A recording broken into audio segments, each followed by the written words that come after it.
Good morning, Malacañang Press Corps. Welcome sa Mindanao R, led by Presidential Spokesperson Ernesto Abella. Good morning.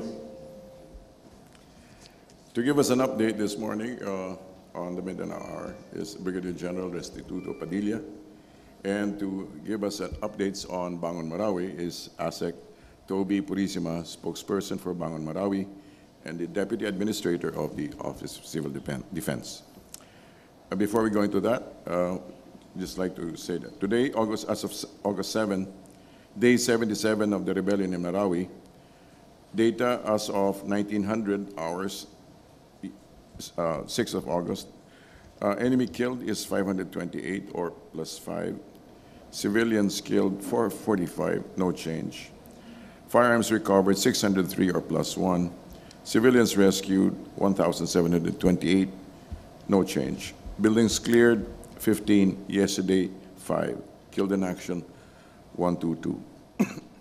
Status of cash donations as of August 4, 2017, deposited into the land bank account for Marawi casualty. We have 98,570,804 and 23 centavos, no change. Also for the Marawi internally displaced people, we have 873,515.21, no change. I'd like to defer around to General Padilla. Thank you very much, sir. May I just also add that in relation to the advocacies of the military regarding guarding our archipelago from all threats, we would like to express our appreciation to the civilian government of Central Visayas, particularly Cebu, for their manifestation of support for our troops who were also involved in the fight against terrorists in the area of the Visayas, particularly during the last few months. We just got word that the city of Cebu, the city government of Cebu, in our fight against terrorists, particularly those that have fallen during the Inabanga encounters, received support from the Cebu government, and we would like to express our sincerest appreciation. Because the fight against terrorists does not cover only the whole of Mindanao, it covers the whole of the archipelago. And as we have been saying, this fight, once it ends in Marawi, is only an indication that we have to strengthen and increase our security postures for any possible threats that may still emanate in the future, similar to what the President has been saying about other terror threats that may be looming in the horizon. So we continue to push our appeal to everyone, not only in Mindanao during the period of martial law, but in the entirety of the archipelago, that the fight against those who are putting our citizens in danger is a shared responsibility that must be borne by all. Hence, we continue to encourage everyone to please work closely with our security sector in their respective areas by being vigilant, being alert, and being proactive by providing information and any kind of potential assistance that could increase the security posture of your respective communities. In the current situation in Marawi, we still continue to concentrate on the remaining problematic area, which is less than 1 square kilometer within the heart of the commercial business district. Our forces are all in place and are doing their best to fulfill their mandate of liberating Marawi at the soonest time possible. Joint Task Group Ranao has also been helping many of our residents in the surrounding areas of Lake Marawi for their return to their respective areas, because these areas have remained unscathed by the recent fighting in Marawi.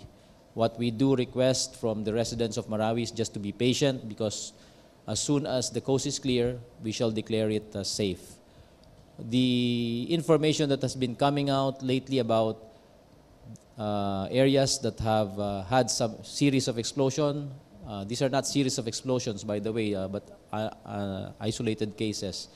And we'd like to clarify that because of the hundreds of unexploded ordnance in the area, we believe that this could have been among those that have been in the area for quite some time. And because of the changing weather patterns in the city of Marawi, which has been experiencing a lot of rainfall lately, and potential changes of static electricity in the area, it may have triggered some of these unexploded ordnance to explode, and may have been the cause of this reported explosion. So this investigation is ongoing, but we do believe that it could be part of the unexploded ordnance that were left. We also call upon our citizenry, because there have been lately, we noticed that from a certain group in Mindanao, they have been commenting that the divisiveness or the partiality of the MILF to the peace process is something that they do not like, and their partnership with the government is something that they also do not go for. Again, these are peace spoilers who have not contributed anything constructive to the process, and we call upon them to be more responsible in their commentary. We are, after all, working towards a more permanent peace in Mindanao, even at the cost of so many lives on the part of the AFP, and let us not belittle this sacrifice and dishonor our heroes for all these comments. So as an appeal to these members, of some of whom are working closely with even the peace panel, something we don't understand, because they don't seem to understand the passion for peace that we are doing as an advocacy on the part of government and the AFP. So wag po nating paghiwa-hiwalayin ang hanay ng MILF sa mga komentaryo nyo, dahil solid po sila sa pagsuporta sa ating adhikain sa pagkakaroon ng isang mapayapang kalagayan sa buong Mindanao. I was referring to a series of encounters between the BIFF and the MILF last week in the areas of Maguindanao. And lately, there have been even members of the MILF who have died as they were pursuing these bandits in the area. There were about 5 of them reported. So we extend our condolences to the leadership of the MILF and to all the men and women of the MILF who are our partners. We share your loss, and at the same time are all leaning forward to work and make this partnership even better, so that we can guarantee the safety of all our communities in the area. So this is all from my end. If there are any questions, I will answer them gladly after the briefing of ASEC Toby. Can we get ASEC Turismo first? Thank you. Good morning, everyone. By virtue of Administrative Order Number 3, a post-conflict needs assessment is currently being conducted by the OCD, led by OCD.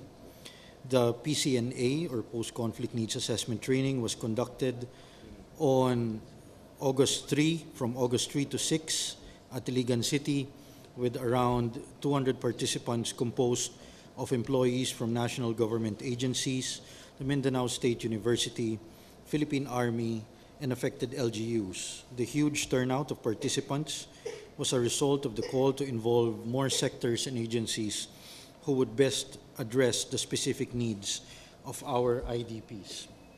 Next slide, please. The PCNA is led by OCD and shall be the basis in the preparation of the Marawi Comprehensive Recovery and Rehabilitation Plan, or MRRP. The PCNA involves concerned national government agencies who are members of NDRRMC, as well as local government units and other organizations vital in the recovery and rehabilitation planning process. The PCNA is a multi-sectoral and multidisciplinary structured approach for assessing disaster impacts and prioritizing recovery and reconstruction needs. It is undertaken by government agencies, LGUs, community stakeholders, in collaboration with international development partners and the private sector.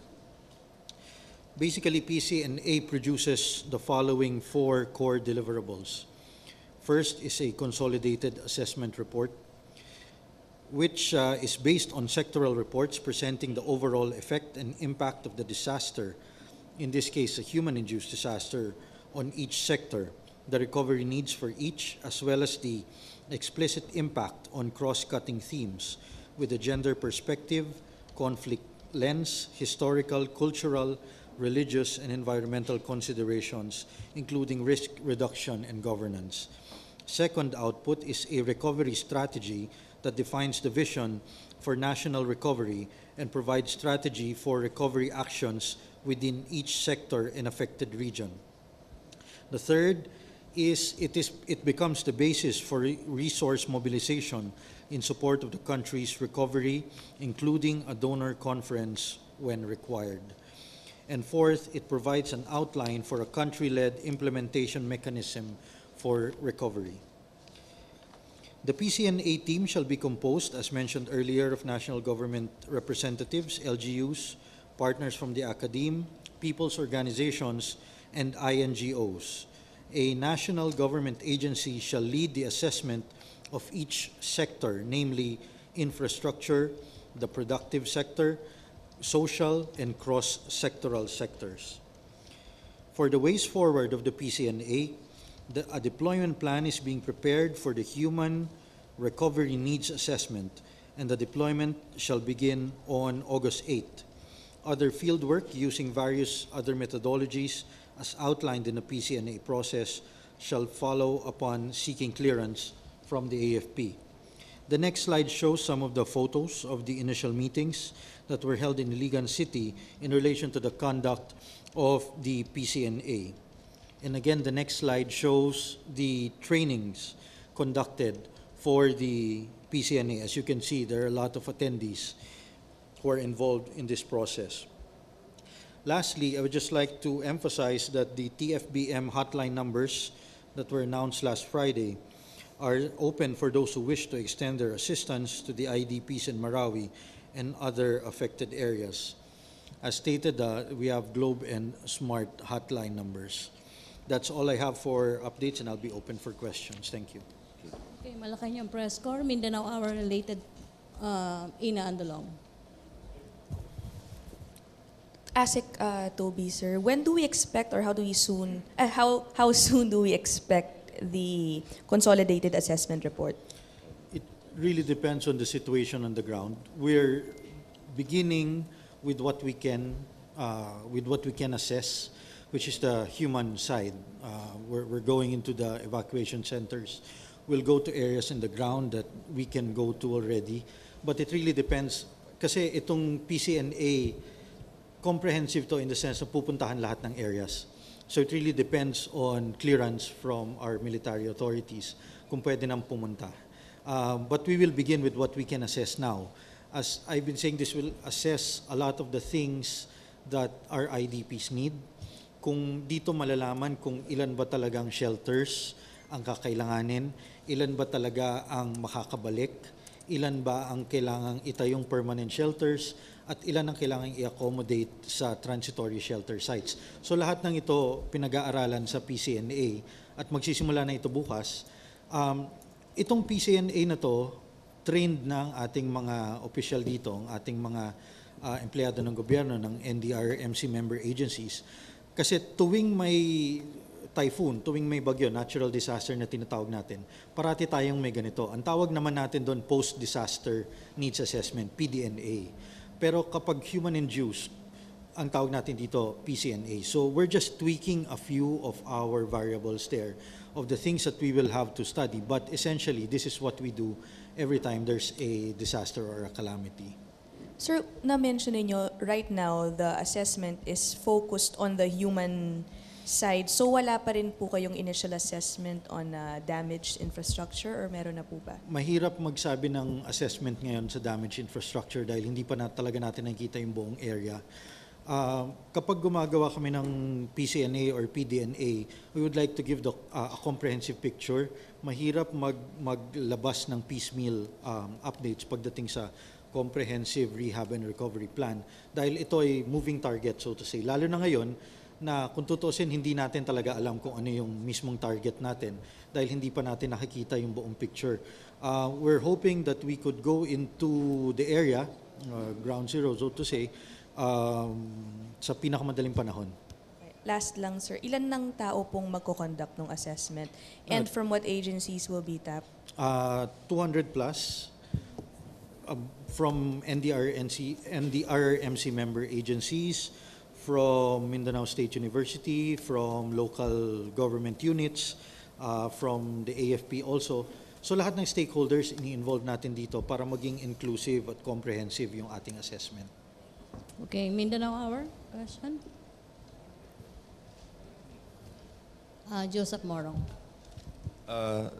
General Padilla, doon po sa PIFF, how serious are they as a threat? Kasi I'm sure, pag lumakad na naman yung BBL sa Congress, they might, spoil the peace, so to speak. So, but are they a serious threat? They pose a threat in the area of where they are right now because they continue to attack police stations, other areas, and but their capacity to do that is not as potent as previously kasi medyo controlled na sila. Pero ganun pa man din, in the locality where they are still a threat, but not that much. So we are closely watching them, and as you have seen, even our peace partners from the MILF are also putting their attention in safeguarding their own communities because they don't want this BIFF to get into their own communities. And we're very appreciative of this undertaking on the part and the initiative on the part of the MILF. That's why I had to make that announcement in appreciation for their efforts and to pass on our condolences to the families of those who lost loved ones in this fight. So regarding the Marawi crisis, are we slowing down the operations there or hindi naman? No, contrary to that, we are trying to do our best to expedite it. But of course, we have other tactical considerations that we have to put in mind.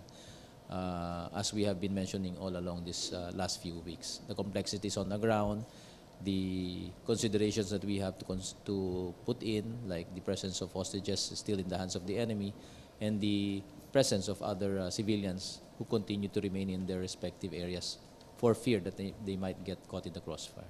2 barangays pa rin, sir. 2 barangays, less than 1 square kilometer. Thank you. Okay, questions? Sir, kanina may sinabi ka na yung appeal mo sa public na mag-coordinate sa government, sa authorities regarding peace and order. May threat ba na nakikita na possible na may gagawa na another Marawi siege? Wala naman po. Itong mga anunsyo na nakuha natin itong mga nakaraan ay proactive announcements natin dahil patuloy tayong nagmo-monitor at nagmamasid. Pero sa kasalukuyan, nakalatag naman po ng maayos ang puwersa natin kasama ang mga puwersa ng kapulisan. Ganon din ang ibang security partners natin. At naniniwala kami na angkop ito sa anumang banta na nariyan. Kaya madalas nababalitaan nyo, may mga pagkakataon ng mga sagupaan kasi aktibo po ang ating militar at pulis na nagbabantay. Ang aming pong panawagan ay para ho sa ating lahat ng kababayan sa lahat ng sulok ng ating kapuluan. Dahil tulad ng ating mga inanunsyo ng mga nakaraang buwan, mas mainam nating mababantayan ang bawat sulok ng ating kapuluan kung ang lahat ng Pilipino ay nagtutulungan. Kasi ito po ay base sa prinsipyo po ng pagkakaroon ng mas maraming nagmamatyag. Kasi ang bilang po ng pulis at sundalo ay napakalimitado. We only have about 125,000 strong armed forces and 175,000 strong police. So that's not even 10% of the population. That's not even 10% of the population because the population is at over 100 million.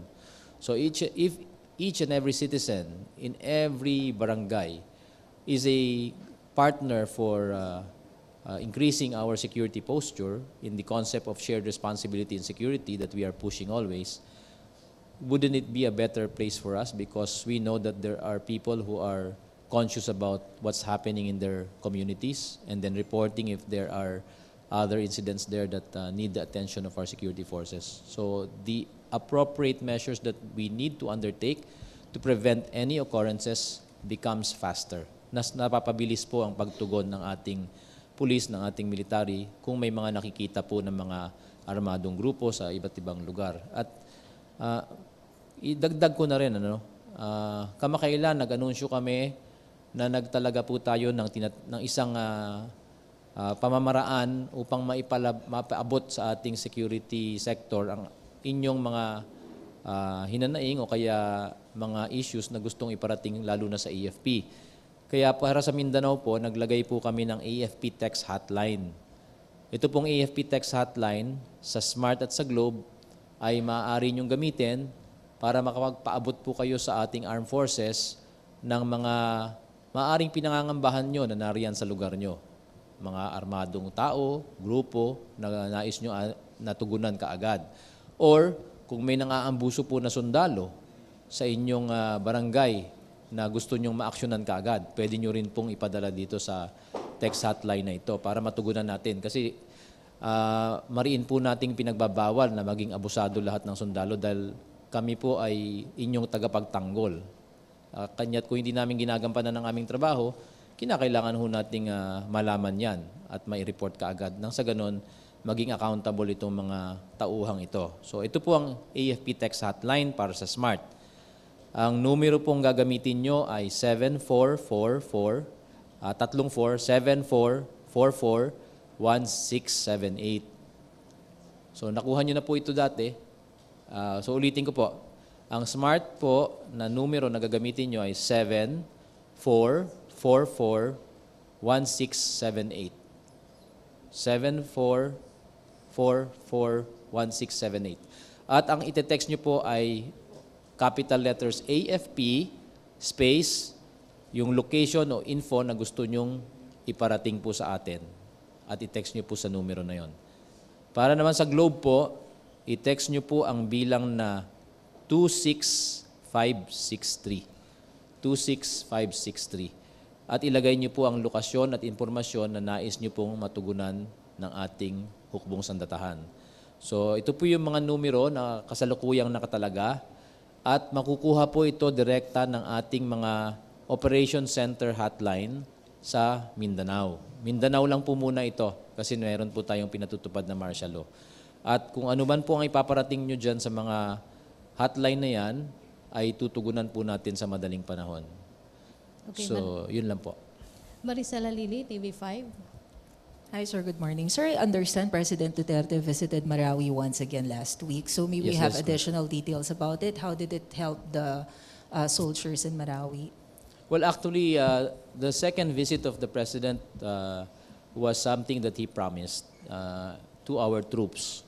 And again, this visit was very inspiring on the part of our troops. In fact, if I'm not mistaken, you received some pictures that were passed on by Special Assistant to the President Bongo because he was with the President at that time.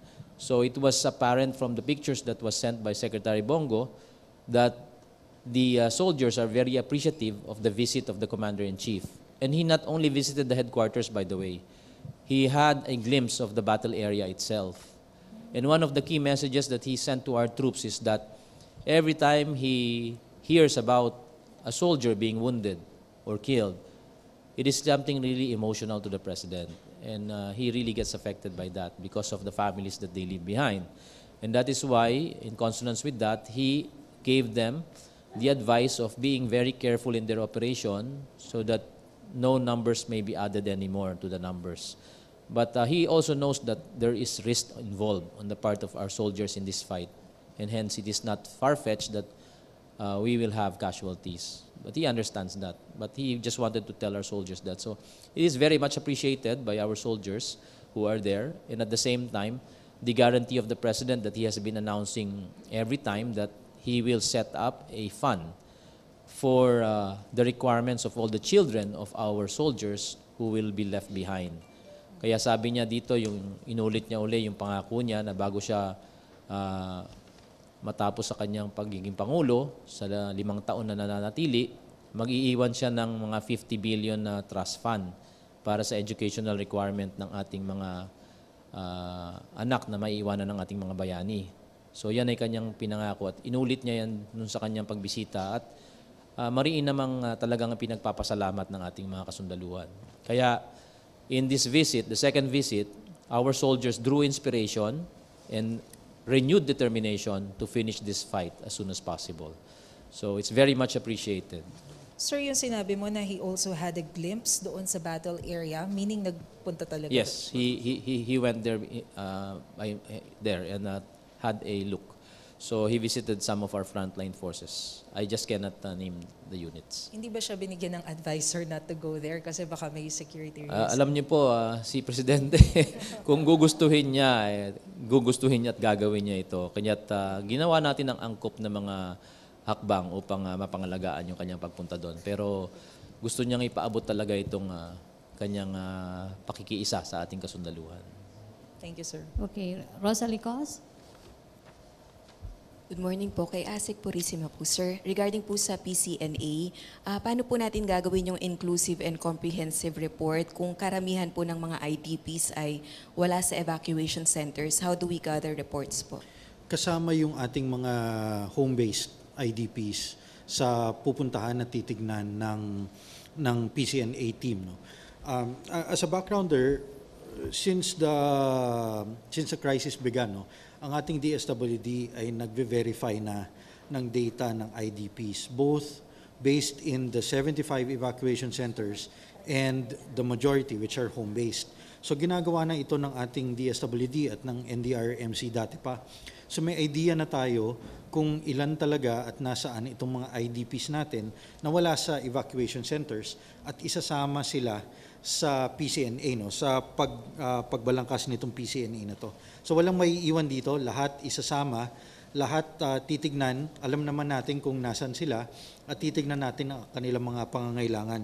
Kasi ang ating DSWD ay gumagawa ng yung tinatawag nilang Disaster Assistance Family Access Card at kasama dito ay ang pag-verify ng mga identities at ng actual number ng ating IDPs. So ongoing itong efforts na to kasabay ng PCNA para malaman talaga natin yung totoong figure ng ating IDPs at yung totoong pangangailangan moving forward sa reconstruction, rehabilitation, and recovery.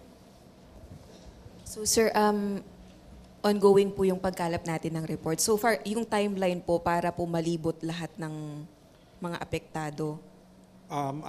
Mahirap magsabi ng actual timeline, no? Ngunit gagawin natin yan sa lalong madaling panahon. Ongoing yan simula nung nagsimula yung crisis. So I would like to believe na patapos na rin yan at nakuha na rin natin yung data na kailangan natin in terms of the numbers. No? So, pero patuloy pa rin yan. It has to be verified. No? It has to be verified. Alam natin kailangan madaliin to, ngunit gusto natin itong gawin ng tama, sa tamang pamamaraan. Kaya't kung may kailangang additional verification, ay gagawin natin yun para yun namang gagastusin nating pondo ay tama at mapupunta sa tamang purpose. No? Okay, last question, Mindanao R. Pia? This is for Brigadier General Padilla. Sir, the President also mentioned in recent speeches that he would need 20,000 more soldiers to fight other security threats in Mindanao. May we just know if this figure came from AFP chief or maybe the Department of National Defense? Where did he get this figure, sir? Yes, this has been an ongoing request on the part of the Armed Forces, PI. If you will recall, even a year ago, there was already a request on the part of the Chief of Staff to add about 10,000 initially. And we were fortunate to have a very good listening ear on the part of the President, and he relented and approved it, and gave initial budget to start the recruitment. So the total number, however, is actually 20,000. Yun ang request natin. To fill up our forces in the areas that we need to put in our presence so that we can safeguard our communities properly and perform our mandate properly. It is also a number that we gave so that we can fully man all the units that we have set up so that they will have a full manning. The other one is to avoid any vacuum in the concerned security areas that we need to put our attention to. So ang nangyayari kasi nitong mga nakaraang mga taon, pag nagkakaroon po tayo ng security operation, ang regular po na tropa natin ay gumagalaw at lumalakad, lumilipat uli sa kabilang mga probinsya para tugunan yung mga security requirements doon. So mangyayari dyan, may iwan lang ay ang kapulisan na talagang nandyan naman, pero manipis yung hanay nila. So ginagawa natin doon ay ang napag-iiwan ng lugar, kung minsan umiikot yung mga kalaban, bumabalik sa iniiwanan nating vacuum areas. So para maiwasan ito, ang gagawin natin ngayon ay magtatalaga tayo ng mga puwersa sa mga probinsya na mananatili doon on a semi-permanent basis so that we can fully fulfill our mandate to protect our communities and our people.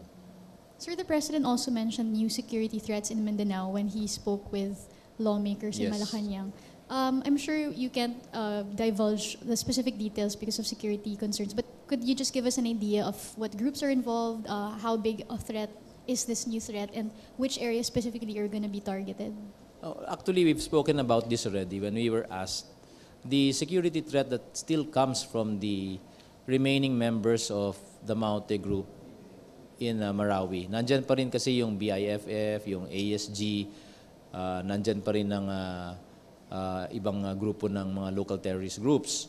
And if you recall, the sizable force that we faced in Marawi was the combining of forces of these local terrorist groups. So it is not far-fetched that some of their members who are still remaining in the island of Mindanao will want to join forces again to create trouble in certain areas. So these are the kinds of threats that we may face because of the remnants. Hindi pa rin kasi natin nakukuha lahat yan eh. May mga naiiwan pa rin iilan. So yun yung mga ibang puwersa na pwede natin kailangan natin bantayan. So in what areas? So it's still the same areas, Lanao, Maguindanao, Cotabato, areas of Zamboanga del Sur, and the Sulu Archipelago. Okay. Ina Andolong, other issue. Spokesman Abelia, can you confirm, sir, the meeting between the President and the wife of COMELEC Chairman Bautista, July 26, and another one the wife said happened after the SONA? If it's true, sir, what did they talk about there? As far as I can divulge, there was a private meeting with the president, but it did not state the exact person it did not state the person who was meeting with the president, but there was a slot for a private meeting. So you're not on this- confirming that it was the Mr. Bautista and At his this wife? stage, I cannot say that. I cannot say that with certainty since I don't have there was a closed meeting, but I cannot affirm that If sila yun. if it was that. Okay. Follow up, other issue. Henry Uri. There was a closed meeting. Let me just repeat, okay? There was a closed-in meeting, but it did not state who the parties were. Okay. I have other issues, but I just want to add something on Ina's query. We were interviewed, COMELEC Chairman Andy Bautista this morning, at sabi po niya, nakausap siya mismo ng presidente with his wife. Nakausap siya? At parang pinangaralan po silang mag-asawa Okay. ni Chairman Bautista. All right. At Thank you. muntik na daw ho siyang napaluha, sabi ni Chairman Bautista, sa pangaral ng Pangulo. Anyway, doon lang ho sa pinag-uusapan nating issue ngayon sa Bureau of Customs, ano ho exactly, what did the President say doon sa, not on Commissioner Peldon, pero doon ho sa Shabu, na 600 kilograms na nakapasok sa Pilipinas, galing sa China, ano po yung eksaktong sinabi ng Presidente rito? I don't have the exact words regarding that, but I'm sure. But what I can affirm is that he said is that it will be the whole matter will be investigated. Okay, thank you, Thank you, sir. Henry. Maris, follow up muna sa Philip Tubesa. Sir, could we just get your reaction or the palace statement on the corruption allegations against Chairman Bautista? My reactions regarding that? The palace reaction or statement on the corruption allegations. Well, the whole matter has to be fully investigated. At this stage, that's all we can say. Thank you. The wife, Miss Patricia Bautista, is saying that the president promised her help or assistance. Would you know what kind of assistance? Well, according to media, I think the words were that he would look into it. Can I also have one? Chairman Bautista was interviewed this morning and he said that this might be, the allegations might be politically motivated. I don't have any statement regarding that matter. Okay. Last question, sir, on the point. Sorry. If the evidence eventually shows that he has a case to answer, will the palace support an impeachment bid against the coming Will the chairman? palace support? An Well, as impeachment? the president's stand is pretty clear regarding this matter, that he will not tolerate corruption, even a whiff of it. Thank you. Thank you, sir. Thank you. Sure. Joseph Morong? Follow-up ko lang yung meeting. You said that there's a slot for a private meeting. When was this? Kasi dalawa yun, sir. On those dates. I don't, on the What? July 26th date. 26, sir. Yes. And then yung sinasabi na yung mag-asawa kinausap din si Presidente. We can confirm that, but I don't have the exact information regarding that, but it's something that we can affirm. We can confirm. But the 26, sir, There was a private slot. Okay, Hannah? Other issue na tayo? Okay, Hannah. Sir, can I get a statement po dun sa statement po ng private association, a private hospital association, na they find it unconstitutional yung anti-deposit law ni Pangulong Duterte. Unconstitutional po daw ito at balak po nilang questionin po yung batas na ito sa Korte Suprema. They can do that, but regarding that matter, it will have to be, we can refer that particular question to the right office. But as of now, we don't have any statement regarding that. But they can pursue if they want. Thank you, sir. Okay, last question? Joseph? Sir, I'm sure you've read about the statement of the wife, no? Na may mga several bank accounts allegedly si si Chairman Bautista. In the palace's assessment, do you think that constitutes an impeachable offense? That would be a speculation on my part. Okay. Okay. Okay, may other issue pa? Tillerson daw. Tillerson, Okay. I have a Sino statement. magtatanong? Maricel Halili, TV5. Yes. Sir, anong ine-expect po na possible na pag-usapan ni President Duterte and ni U.S. Secretary of State Rex Tillerson and of course, sina Julie Bishop? Regarding the meetup with Secretary of State Tillerson, we expect the President to discuss with Secretary Tillerson a wide range of relevant issues, including the security situation in Marawi, the global threat of terrorism, increasing Philippine-U.S. economic and people-to-people engagement, the Balangiga Bells, among others. We also welcome the opportunity to address concerns such as human rights, if and when raised. We have always included this issue in our discussion and engagements with foreign governments, particularly Western democracies. End of state. Okay, thank you Malacañang Press Corps. May follow-up pa? We don't have a statement regarding that, but there's going to be a meetup. Okay, thank you Malacañang Press Corps. Thank you Presidential Spokesperson Ernesto Abella. Thank you General Restituto Padilla. Thank you ASEC James Purisima. Back to our main studio sa Radyo Pilipinas and PTV.